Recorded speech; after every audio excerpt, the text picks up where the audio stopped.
పుచ్చి పుచ్చి movie చూసి వచ్చాక review చూడు, అంతేగాని రివ్యూ చూసి మూవీకి వెళ్ళకు.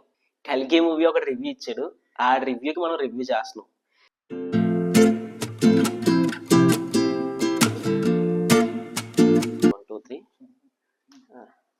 Hello guys, welcome to the channel team Manu and Surya. So ఈ రోజు అయితే మనం ఒక రివ్యూ వీడియో చేస్తున్నాం అనమాట. రివ్యూ ఏంటంటే, నిన్న మనం కల్కి మూవీకి రివ్యూ ఇచ్చాం, ఇప్పుడు మనం కల్కి మూవీకి రివ్యూ ఇచ్చినోడికి రివ్యూ వస్తున్నాం అనమాట. అంటే కల్కి మూవీ ఒక రివ్యూ ఇచ్చాడు, ఆ రివ్యూకి మనం రివ్యూ చేస్తున్నాం. ఇది ఈ వీడియో ఎందుకు చేస్తున్నాం అంటే, పర్సనల్గా నాకు అస్సలు నచ్చలేదు. అంటే ఎవరి ఎక్స్పీరియన్స్ వాళ్ళది, మూవీ చూసిన తర్వాత ఎవరికి నచ్చినట్టు వాళ్ళకి ఉంటుంది.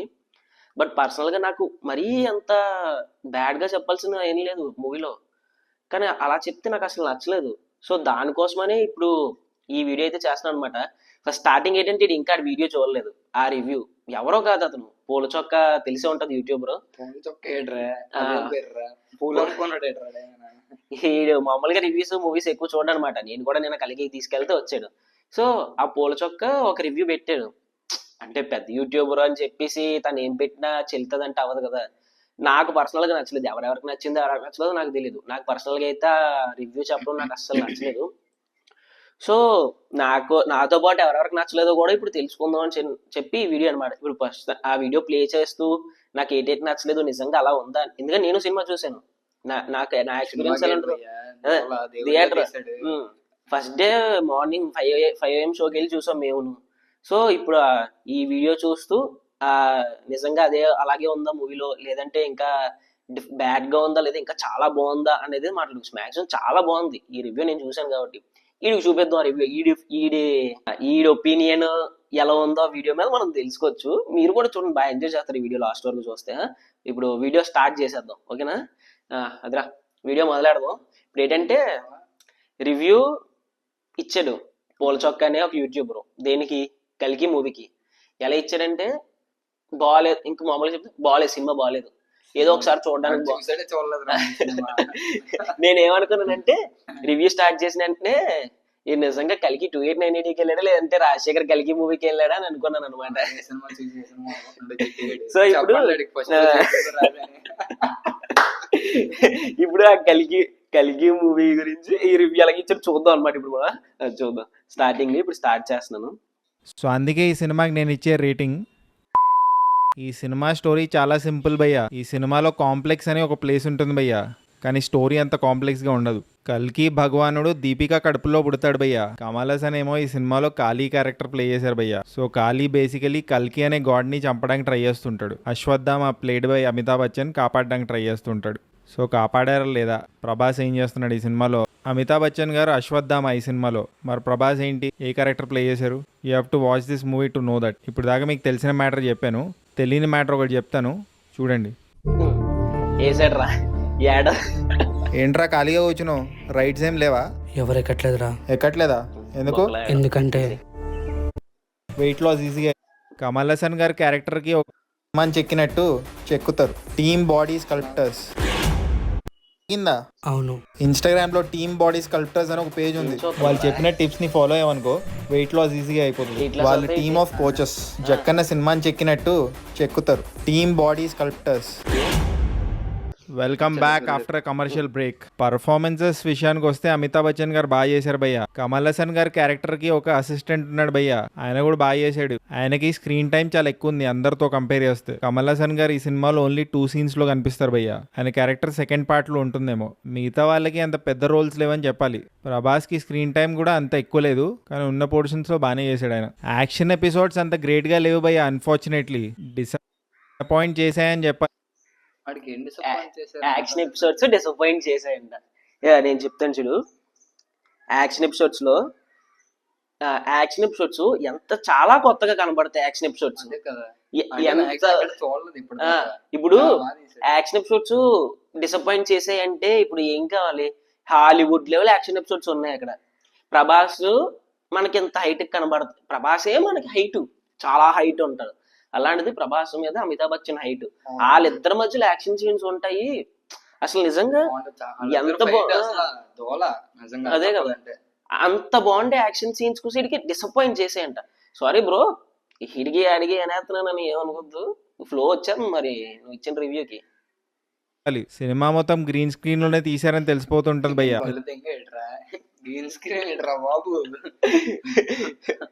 బ్రో సినిమా చూసిన ఎవరు నేను అడుగు, నిజంగా ఆ ఓడ్లోకి మనం వెళ్ళిపోయినట్టు ఉంటాం తప్ప గ్రీన్ స్క్రీన్ అన్నట్టు ఎక్కడ అనిపించదు. నాకైతే ఎక్కడ అనిపించలేదు పర్సనల్ గా. నేను చాలా సినిమాలు చూసాను. ఇప్పుడు చేసి చెప్తున్నాను, నేను ఎడిటింగ్స్ చేస్తాను. నేను premiere pro, after effects, nuke వచ్చు, చాలా వచ్చు నాకు. నేను కోర్స్ నేర్చుకున్నాను 2 years. బ్రో ఎలా బ్రో గ్రీన్ స్క్రీన్ అని చెప్తున్నాడు ఇడు. సినిమా చూడలేదేమో నాకు తెలిసి. కలిగి రాజశేఖర్ కలిగిలో కూడా గ్రీన్ స్క్రీన్స్ లాగా అంతలే అనిపించవు కదా బ్రో. నువ్వు ఏ సినిమా చూసి ఏ సినిమా గురించి మాట్లాడుతున్నావు నాకు అస్సలు అర్థం కావట్లేదు. రియల్ స్ట్రక్చర్స్ లో తీసిన ఫీలింగ్ అసలు కలగదు. ఇంటర్వెల్ బ్లాక్ ఇంకా క్లైమాక్స్ పోర్షన్ సూపర్ గా ఉన్నాయి భయ్య. దిశా పటాని హాట్ ఉంది భయ్య, కొంచెం సేపే ఉంటుంది కానీ she sizzles on screen. Disha Patani hot ఉంటదంట. హాట్ గానే ఉంటది, అది ఎప్పుడు హాట్ గానే ఉంటది కదా. నువ్వు సినిమా మీద పెట్టే దృష్టి దిశా పటాని మీద పెట్టాడు. హీరోయిన్ చూసుకుని పెట్టి సినిమా చూడలేదు. సినిమా చూడాల్సింది దిశా పటాని కాకుండా. సినిమా చూసుంటే రివ్యూ బాగా, దిశా పటాని చూసి రివ్యూ లాగా ఇచ్చారనమాట. నాకేం నచ్చిందంటే ఈ సినిమాలో మన మైథాలజీని ఫ్యూచర్లో బ్లెండ్ చేశారు. Majority of the film closest లోనే ఉంటుంది భయ్య. ఆ వరల్డ్ అంత గ్రేట్ ఫీల్ రాలేదు నాకు. బట్ ఓకే, మనం end of the film Varanasi, Shambhala ఇంకా కాంప్లెక్స్ కి వెళ్ళొచ్చిన ఫీలింగ్ కలుగుతుంది. ఇది ఒకటి బాగా చెప్పాడు రా, అక్కడికి వెళ్ళి వచ్చినట్టు. కానీ గ్రీన్ స్క్రీన్ లో తెలిసిపోతుంది అన్నోడు అక్కడికి వెళ్ళి వచ్చిన ఫీలింగ్ ఎలా కలిగింది. అదే ఇందాక కలిగిన ప్లేస్ లో డిసప్పాయింట్ ఊహించుకుంటూ ఉన్నాడు, తర్వాత మబ్బిన్నట్టు ఉంది బాగా వెళ్ళి వచ్చింది. సినిమాలో క్యామియోస్ ఉన్నాయి కానీ స్ప్లిట్ సెకండ్ వచ్చి పోతూ ఉంటారు అంతే. ఏ సాంగ్ లో వచ్చి పోతారు కదా, అలా వస్తారు. లేకపోతే ఏంటి క్యామియోస్ సినిమా మొత్తం ఉంచాలి ఏంటి? క్యామియోస్ అంటేనే వచ్చి వెళ్ళిపోయి క్యామియోస్ వస్తాయి. ఇప్పుడు క్యామియోస్ తీసుకొచ్చేసి వాళ్ళకి స్కోప్ లేకపోయినా సరే గంటలు ఉంచితే అవ్వదు కదా. ఏదో క్యామియో వచ్చింది, చిన్నది ఎంటర్టైన్మెంట్ లాగా ఉంటది, వెళ్ళిపోతుంది. అంతేగాని నీకు గంటలు క్యామియోస్ కావాలంటే అవ్వదు కదా. ఎంజాయ్ చేస్తాం ఆ కెమియోస్, కానీ ఎక్స్ట్రాడినరీగా ఉన్నాయంటే లేదనే చెప్పాలి. మనం జైలర్ లో చూస్తాం కదా ఎలా ఉంటాయి, వేరే లెవెల్ ఉంటాయి కదా. దీంట్లో అలా ఉండదు. మన తెలుగు ఇంకా వేరే లెవెల్ అంటే ఇంకెలా తీయాలరా కాదు. జైలర్ లో వాళ్ళు రావడానికి ఒక పర్పస్ ఉంటది. అంటే ఈడొచ్చి హీరోని ఇప్పుడు కాపాడాలి. ఇప్పుడు ఫ్యామిలీ ఆపదలో ఉంది కాబట్టి వస్తాడు. మోహన్ లాల్ దగ్గరికి వెళ్ళినప్పుడు సంథింగ్ ఒక హెల్ప్ చేస్తాడు, అదొక హై మూమెంట్ వస్తుంది. తర్వాత కన్నడ హీరో వస్తాడు, అదొక హై మూమెంట్ వస్తుంది. ఇప్పుడు ఇందులో క్యామియోలు ఉన్నాయి. క్యామియో అక్కడ ఇది స్పాయిలర్ అయిపోద్దని చెప్పలేకపోతున్నాను కానీ క్యామియో కరెక్ట్ గానే రీజన్స్ ఉన్న దాన్ని బట్టి వచ్చాయి. ఒక దగ్గర ఒక సాంగ్ లో క్యామియో ఉంటది, కామెడీగా అది కామెడీ కోసం చిన్నది పెట్టారు, అది వర్కౌట్ అవుతాయి. క్యామియోస్ అన్ని వర్కౌట్ అయ్యి వచ్చిన క్యామియోస్ అన్ని. వీడికి ఏం అవ్వాలరా? సినిమా చూడలేదురా నాకు తెలిసి. సినిమా చూడించండి. ఇండియన్ మూవీస్ లో ఇలాంటి అటెంప్ట్ చేసినందుకు నాగాశ్విన్ కి ప్యాట్ ఆన్ ద బ్యాక్ ఇవ్వాలి భయ్య. ప్యాట్ ఆన్ ద బ్యాక్ అంటే అప్రిషియేట్ చేయాలి, వెన్ను తట్టాలి అని. కానీ పెయిన్ ప్లేస్ ని సరిగ్గా బ్యాక్ అంటే అప్రిషియేట్ చేయాలి, వెన్ను తట్టాలి అని. కానీ పెయిన్ ఆస్పెక్ట్ చాలా ఎక్కువ ఉంది భయ్య ఈ సినిమాలో. ఎమోషన్ అంతా వర్కౌట్ అవ్వలేదనే చెప్పాలి. ఆఫ్టర్ కాదు, ఏం ఎమోషన్ వర్కౌట్ అవ్వలేదు నాకు అర్థం కావట్లేదు. దీపికా పడుకునే దగ్గర ఎమోషన్స్ బాగా వర్కౌట్ అవుతాయి. ఎంత బాగా వర్కౌట్ అవుతాయి అంటే నిజంగా దీపికా పడుకునే ముందు ఫైర్ లోంచి నడుచుకున్న ఒక సీన్ ఉంటది. అక్కడ నిజంగా దాని ముందు తను కాపాడడం గానీ, బేబీది గానీ, ఇవన్నీ చాలా బాగా వర్కౌట్ అవుతాయి. ఆ దీపికా పడుకునే ఉన్న సీన్స్ అన్ని చాలా బాగా వర్కౌట్ అవుతాయి. అశ్వత్థామ నెక్స్ట్ క్లైమాక్స్ లో ఒక అశ్వత్థామ దగ్గర ప్రభాస్ కి అశ్వత్థామకి ఒక సీన్ ఉంటది, అది బాగా వర్కౌట్ అవుతుంది. ఇన్ని వర్కౌట్ అయిన సీన్స్ వదిలేసి నీకు ఏదో ఒక్క సీన్ నచ్చలేదు అసలు అది ఏ సీన్ కూడా నీకు తెలియదు. ఎలా చెప్తున్నావు నాకు అర్థం కావట్లేదు. ఏంటే ఇది అన్న ఫీలింగ్ కలుగుతుంది. కాంప్లెక్స్ అని ఒక ప్లేస్ ఉంది భయ్ ఆ సినిమాలో, ఆ ప్లేస్ ని సరిగ్గా ఎస్టాబ్లిష్ చేయలేదు అన్న ఫీలింగ్ కలిగింది. నాకు ఏమన్నా అర్థం కావట్లేదు. కాంప్లెక్స్ ని ఎస్టాబ్లిష్ చేయలేదంట. సినిమా 3 గంటలు, కాంప్లెక్స్ కొంచెం అటు ఇటు తిప్పి లోపల అదంతా చూపిస్తేనే చిన్న ల్యాగ్ ఉంది భయ్యా ఫస్ట్ హాఫ్ అన్నట్టు అనిపించింది. నీకు కాంప్లెక్స్ అంతా ఎస్టాబ్లిష్ చేయాలంటే మనకు స్టోరీ వెళ్ళాలా, కాంప్లెక్స్ గురించి చూపించుకోవాలా. ప్రతి ఫ్లోర్ చూపిస్తాడు. ఆ కాంప్లెక్స్ ఎంత ఉంటది అదంతా చూపించాలి. అదొక వరల్డ్, దాన్ని మొత్తం ఎస్టాబ్లిష్ చేయాలంటే అది ఎలాగవుతుంది? జస్ట్ మనకి దాని గురించి ఎస్టాబ్లిష్ చేస్తారు కదా ప్రభాస్ కూడా వెళ్ళినప్పుడు. దాని గురించి మనకు ఒక ఐడియా వస్తుంది, కాంప్లెక్స్ అంటే ఇలా ఉంటది ఇలా అవుతుంది అని ఒక ఐడియా వచ్చేలా చేస్తారు. దాంట్లో నీకు ఇంకా ఎస్టాబ్లిష్ చేయాల్సినవి ఏమున్నాయి? సాంగ్స్ అయితే బ్యాడ్గా ఉన్నాయి భయ్య ఈ సినిమాలో. మరి నాగశ్విన్కి తీసుకోవడం రాలేదా లేకపోతే సంతోష్ నారాయణకి ఇవ్వడం రాలేదో అర్థం కాలేదు. బ్యాక్గ్రౌండ్ స్కోర్ కూడా ఓకే ఉంది భయ్య. ప్రమోషన్స్ లో బుజ్జి బుజ్జి అని తీసుకోవడం వచ్చే తర్వాత సంగతి, కానీ నీకైతే ముందు సినిమా చూడడం రాలేదు కాదురా. నేను ఒప్పుకున్నాను, సాంగ్స్ అంత కాకపోయినా బాగున్నాయి సాంగ్స్, మరి తీసిపారేయాల్సిన అవసరం లేదు. ఇది ఓకే, వన్ టైం ఒకసారి వినొచ్చు, బాగుంటది.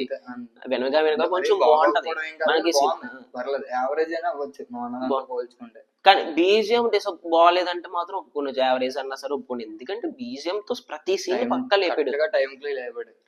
బీజిఎం ప్రతి సీన్ లో, ఎమోషనల్ సీన్ గానీ యాక్షన్ సీన్ గానీ బీజిఎం నిజంగా ఫ్యూచరిస్టిక్ గా ఉంటది. బీజిఎం అసలు బీజిఎం తెలుసా ఫ్యూచరిస్టిక్ గా ఎలా ఉంటది బీజిఎం? ఏం మాట్లాడుతున్నావు బ్రో నువ్వు? నిజంగా నేను చెప్తున్నాను, ఈ రివ్యూ చూశాను కదా, నేను ఈ రివ్యూ చూస్తున్నా, పెట్టినంటే చూసాను రివ్యూ. అప్పటికి ఇప్పటికి చాలా మంది సబ్స్క్రైబర్లు తగ్గిపోయారు రివ్యూ చూసి. నీ రివ్యూ చూసి నిన్ను ఫాలో అయిన వాళ్ళు ఇప్పుడు సబ్స్క్రైబ్ చేసిన వాళ్ళు నిన్ను అన్సబ్స్క్రైబ్ చేస్తారు అంటే అర్థం చేసుకుని ఈ రివ్యూ ఎంత బాగాలేదు. ప్లీజ్ కొంచెం మన తెలుగు సినిమా ఇప్పుడు నీ ముందు రివ్యూలు నేను చూసాను, ఈ ముందు రివ్యూలు చూశాను. ముందు రివ్యూలు కొన్ని సినిమాలకి బాగానే చెప్తారు, పర్లేదు. కొన్ని సినిమాలు బాగుంటాయి అయినా సరే చెప్పరు. నేను 3.5 రేటింగ్ ఇవ్వడం చూడలేదు, 3.5 దాటి రేటింగ్ ఇవ్వడం చూడలేదు ఎప్పుడు ఏ సినిమాకి. ఎంత పెద్ద సినిమా అయినా సరే ప్రతి ఒక్కరికి ఓ సూపర్ తీసుకుంటారా. ఇది అసలు సినిమాలే నచ్చు. రివ్యూ అలాగే నాకు అర్థం కావట్లేదు. నాకు ఎప్పుడు అనిపిస్తుంది తెలుసా, ఈ సినిమాకి రివ్యూ కాదు, ఈ సినిమా తీయించేయాలి, ఒక సినిమా తీయించేస్తే అప్పుడు ఈ సినిమాకి మనం రివ్యూ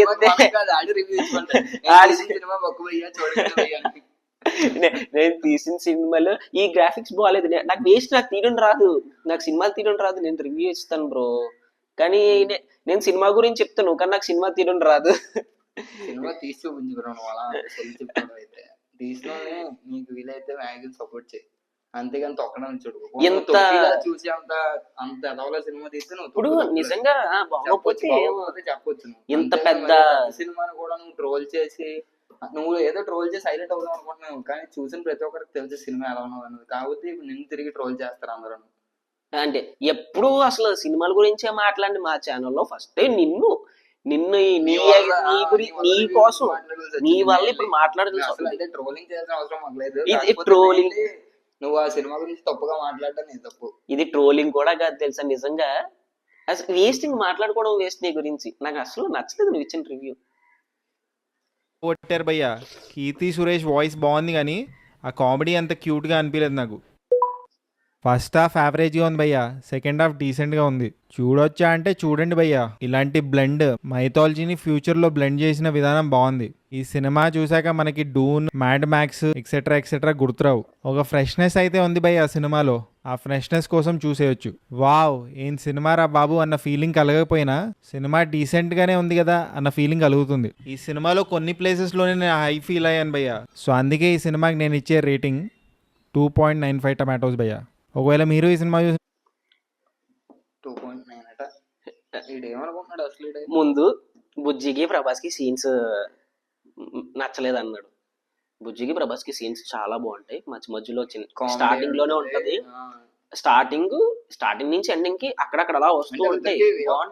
బాగుంటది అంటే ఒక ఫ్యామిలీతో మాట్లాడుకుంటే ఎలా ఉంటుందో అలా ఉంటది కన్వర్సేషన్ అనేది. మాట్లాడుకుంటే కామెడీగా ఎలా ఉంటది అంటే ఒక రోబోట్ తో మాట్లాడినట్టు. ఇది ప్రభాస్ కామెడీ టైం చాలా బాగుంటది సినిమాలోని. నెక్స్ట్ ఏమన్నాడు లాస్ట్ లోని, సినిమా చూడాలా అంటే పర్లేదు చూసేయండి అంట. చూడాలా లేదంటే చూసేయండి ఏంటి భయ్యా, చెప్తున్నా ప్లీజ్. మీరు థియేటర్కి వెళ్ళి సినిమా చూడండి, నిజంగా బాగుంది సినిమా. మీ ఈ రివ్యూ తప్ప మీరు ఎవరి రివ్యూ అయినా చూడండి, సినిమా బాగుంది, వెళ్ళండి సినిమాకి వెళ్ళండి, చూడండి ప్లీజ్ అని ఉంటది తప్ప. పబ్లిక్ అంటే పెద్ద యూట్యూబ్ నుంచి చూసి మాక్సిమం చాలా మంది మూవీకి వెళ్ళడం మానేస్తున్నారు అనమాట. ఇలాంటి వాళ్ళు కానీ జిడ్డు కూడా రివ్యూలు కాకుండా మీరు మూవీ వచ్చిన తర్వాత ఒకసారి చెప్పండి, కామెంట్ చేయండి. నేను ఇది మాకు జరిగింది. కలికి మూవీకి మా ఫ్రెండ్ టికెట్స్ బుక్ చేసుకున్నాడు. ఈ రివ్యూలు చూస్తున్నాడు. ఈ రివ్యూ చూసి రే సినిమా నా దగ్గరకు వచ్చాడు. రివ్యూ చూసి అరే సినిమా బాగాలేదంటారు, నువ్వు వెళ్ళో బాగుంది అంటున్నావు, అనవసరంగా బుక్ చేసుకుని టికెట్, ఆ సినిమా బాగాలేదంటున్నాడు, నేను వెళ్ళలే అంటున్నాడు. ఒరే నేను వెళ్ళి చూసాంట్రా, నీ పక్కన వచ్చి చెప్తున్నాను రా బాగుందిరా అని చెప్తుంటే, ఒరే అక్కడ పూల చొక్క చెప్పాడు రా, ఆడు చెప్తే మాక్సిమం అలాగే ఉంటదిరా.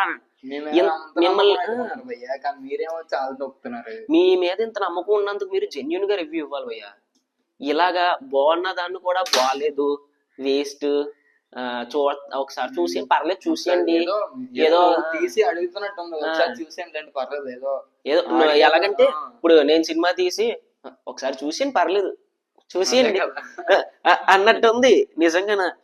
నాకు ఈ రోజు ప్రభాస్ గురించి అయితే పర్లేదు ఒకసారి చూసాను అని ఏదో మీరు చెప్తున్నట్టు ఉంది. నువ్వు ఈ రోజు నాకు హెల్త్ బాగాలేదు, కోల్డ్, నా వాయిస్ కూడా డిఫరెంట్ గా వస్తుంది, అయినా సరే నాకు వీడియో చూసి ఆగబుద్ధి లేదు, ఏదో ఒకటి రియాక్షన్ ఇవ్వాలి, లేదంటే ఉండలేని చెప్పేసి ఇంకా ఇవ్వాల్సి వచ్చింది.